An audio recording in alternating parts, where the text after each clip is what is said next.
Shalom. Hablar de la palabra de Dios es algo tan maravilloso, es algo tan precioso. Hablar de Dios, nos maravillamos al oír sus palabras, al oír sus consejos. Hablar de Dios nos da la mejor enseñanza de lo que Él puede hacer con su gran poder. Hablar y mirar a Jesús y hablar de Él nos da el mejor ejemplo en la vida de todos los seres humanos, y en especial al hombre que comienza a confiar en Él. Pues la Biblia dice en su palabra que el justo por la fe vivirá. Pero hay algo tan hermoso que hoy queremos decirte en esta hora. Quizás tú lo estás viendo en este momento y no es una casualidad de que Dios esté hablando a tu vida. Hablar acerca de algo muy importante. El ser criticado por muchos. Había un hombre en la Biblia que tuvo que pasar un momento desesperante, y este hombre es David.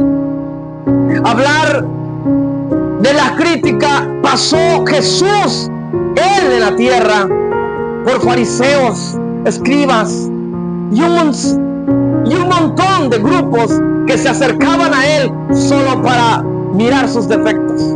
Yo quiero decirte en esta hora, habrán muchos para buscar un defecto en tu vida, porque qué fácil es poder criticar, qué fácil es poder hablar y hacer caer a alguien, pero qué difícil es restaurar la vida de alguien. Oh, Dios está hablando hoy a tu vida. Dios hoy quiere hacer algo en tu corazón.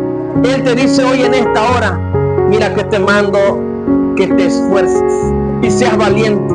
Estas palabras que más se remarcan en la Biblia son las palabras que Dios quiere para el ser humano, dárselas para que el hombre se levante. El hombre es juzgado y criticado y señalado, pero Dios dice: levántate, porque qué difícil es restaurar al hombre que está caído, qué difícil es restaurar al hombre que está tirado.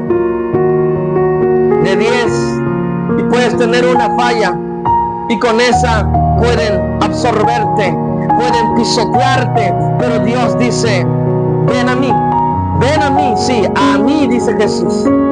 Tienes que ir a Él, el que te levanta, el que te da fuerza, el que te anima, el consolador, el Espíritu Santo de Dios. Lo ha enviado a todo aquel que le reciba a Jesús y le crea a Él.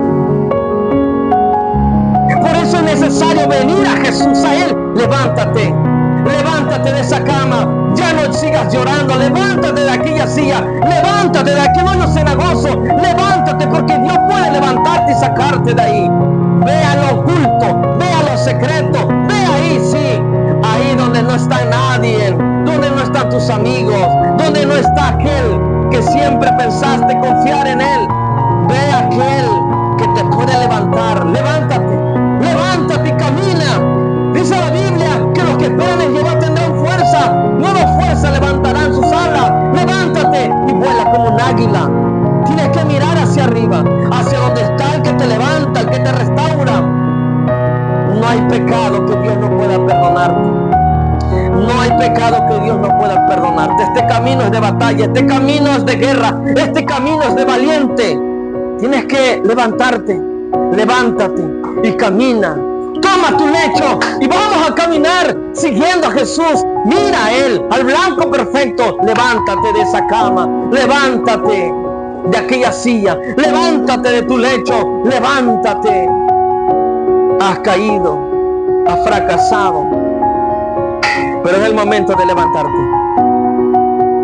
Qué maravilloso es Dios, que cuando David pecó y tuvo su caída, y se levantaron contra ellos, se levantaron contra él aquellos que querían ver a David fracasar, que querían ver a David derrotado.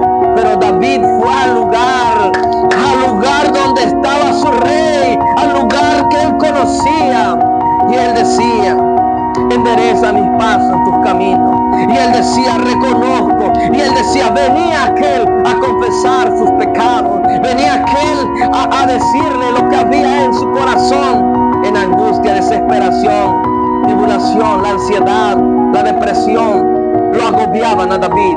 Pero vino al Rey de Reyes, vino a él y él lo levantó y le puso en alto. Su reinado no fue quitado, fue restaurado. Dios es el que nos da la mayor fuerza.